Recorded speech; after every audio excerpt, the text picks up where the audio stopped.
The pick is in for the Pittsburgh Steelers round 4 selection. At pick number 119, the Pittsburgh Steelers have selected guard Mason McCormick of South Dakota State. So, the Pittsburgh Steelers, they really didn't have that many more needs on the roster in terms of filling a position that needs to be a starting caliber player, but they've selected guard Mason McCormick to be a guard. And he has started 57 out of 70 career games at left guard. So the Pittsburgh Steelers, they get some depth on the offense line, and they get someone who stands at 6'4", weighs 309 pounds, arm length being 33 and 7/8 inches, hand size being 10 inches.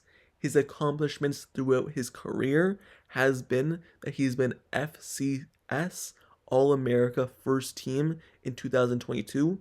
He also made First Team All-MVC in 2022 as well, and Second Team All-MVC in 2021 and 2022. Looking at McCormick and what he'll bring to the Pittsburgh Steelers on the field and what he does well just in general is he's one of the best finishers in the class in terms of his entertainment and finishing the play by ending up on top of the defender and putting them to the ground. He's one of the best finishers in terms of throwing his defender to the ground. And his strength is he has a mean streak. And when used as a pulling guard, he's a very, very reliable and dangerous weapon. He covers up well at the second level as well. He is able to get into space. He's very athletic in terms of getting to that second level. Some players are only good on the first level. He's able to do both. The first level of defense, but also getting to the second level and pulling. So some of the concerns for him on the football field is that he's a waist bender. What does that mean? Well, he struggles to generate legitimate displacement at the line of scrimmage, and his inconsistent footwork in pass and run sometimes gets him in trouble. And also sometimes he plays out of frame as well and doesn't use his definitive strikes in pass protection. But just looking at this pick by the Pittsburgh Steelers, they already solid at the offense line. They already have some players. They already have 5 guys who are going to be starters for the Steelers. Unless someone gets traded, unless someone gets cut for some reason, they have 5 starters in Broderick Jones, Isaac Seumalo, Zach Frazier, James Daniels, and now Fatanu. So they already have 5 guys. So this is more of a person who's going to sit for a year. Maybe when someone's contract is up, then he takes his starting spot at a guard position. But just looking at this pick, he could learn at the NFL level. Obviously, Mike Tomlin says, if you're not willing to coach some of these things up, then what are you really doing? So obviously some of these things that are concerns for him, like just say his inconsistent footwork and stuff like that, that could be coached up. And especially sitting a year behind someone else, unless injuries happen, he's going to have time to learn. But just looking at the film for him and what he does well, Mason McCormick, it is about as entertaining as an evaluation when you're kind of looking at his game. Because within every game, there are unbelievable, impressive plays where McCormick would absolutely punish defenders. McCormick, when you look at every single game he plays in, there's always a couple splash plays, and he shows so many flashes that's a very enticing pick for the Steelers, because he always makes a play where you're like, wow, and he punishes the defender, puts him to the ground, and he's just a special kind of person in terms of his attitude and demeanor to him. So the flashes that he shows, he just needs to show it more consistently. So on the bright side, also, McCormick has some special athletic ability as well. And while carrying a big frame, being a huge guy, his NFL Combine numbers show a strong foundation of tools. And on film, these tools blossom when McCormick is asked to be a pulling guard and kind of the lead blocker on the offense line for runs as well as work to the second level. He's not scared of contact, and he stays incredibly composed at the point of attack. And these attributes are incredibly reassuring.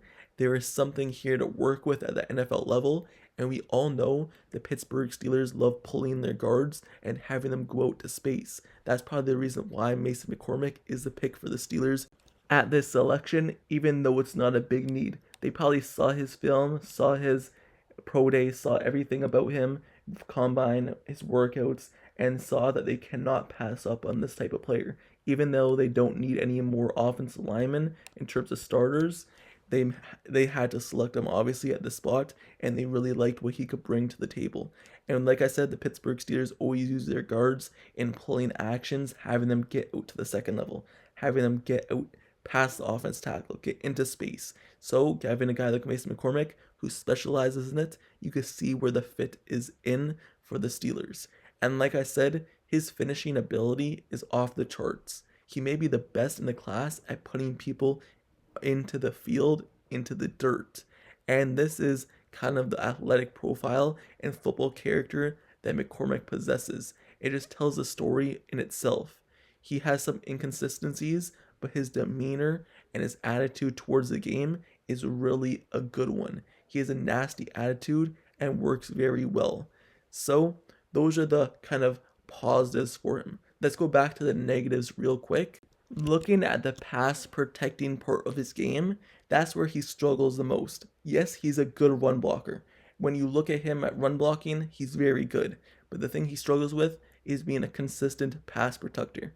And that is because he displays some footwork that is kind of questionable sometimes. It's especially evident on kind of the passing stunts, and it leaves you wondering why he doesn't use his hands more in the passing game to kind of land strikes on the defender rushing in. Generally, in both phases of the game, you would like to see him bend more at the knees rather than at his waist. And with his natural power and grip that he has, that I keep saying that he's a nasty player, he needs to start using that more and using his leverage. And it could see great returns and production and kind of boost up the consistency part of his game on a play-to-play basis. And that's why I'm saying that this is all teachable. And the Pittsburgh Steelers, Mike Tomlin, head coach, keeps saying that teachable things, that's what the coaches are for.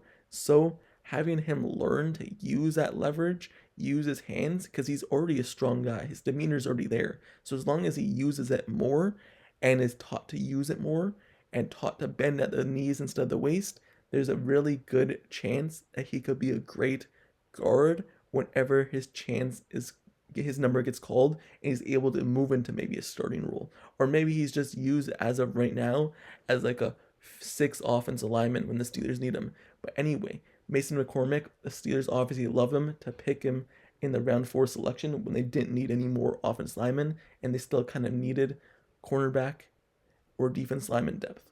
So they picked offense lineman instead. They couldn't pass up on Mason McCormick, and he's a pick at round 4, number 119. But with that being said, let me know your thoughts down in the comments below on the selection. Is it an interesting one to you? For me, it is. Picking a guard instead of addressing a different need, that's a very interesting selection, but they didn't really need one. But let me know your thoughts in the comments below about this selection. Would you have gone somewhere else? Or do you like the pick? And how do you feel he'll help this team and his role on the team as well? Also, let me know who you want the Pittsburgh Steelers to select with their next 2 selections. They only have 2 more left, and it comes in the 6th round. Let me know your thoughts down in the comments below about this draft entirely. Make sure you subscribe to the channel and turn on notifications for everything Pittsburgh Steelers draft coverage. I've covered all so far. I'll continue to do so and after it as well. Turn on notifications, like the video, and until the next video later on today with their next pick, I'll see you guys all later. I'm out. Peace.